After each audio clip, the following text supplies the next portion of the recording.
ওম অখণ্ড সংহিতা বা অখণ্ড মণ্ডলেশ্বর শ্রী শ্রীমৎ স্বামী স্বরূপানন্দ পরমহংসদেবের উপদেশ বাণী একবিংশ খণ্ডের প্রথম সংস্করণ হইতে পাঠ।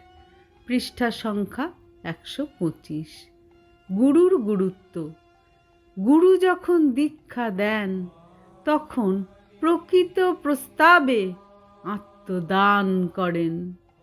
তিনি তাঁর নিজের শক্তি, সিদ্ধি, আয়ু ও অভিজ্ঞতা সবই শিষ্যের কল্যাণের জন্য উৎসর্গ করেন।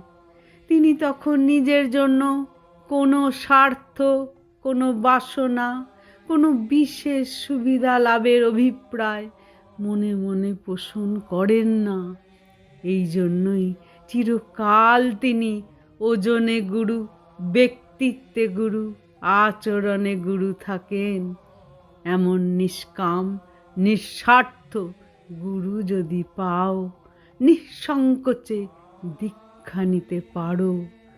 গুরুর নিঃস্বার্থপরতায়, নিষ্কামতায়, নিষ্কলুষ জীবনযাপন প্রণালীতে যদি বিশ্বাস না করতে পারো, তবে হাজার লোকে ঘাড়ে ধরে তোমাকে দীক্ষার ঘরে নিয়ে যেতে চাইলেও কদাপি দীক্ষা নেবে না। এইটি আমার এক সাবধান বাণী। হরি ওম।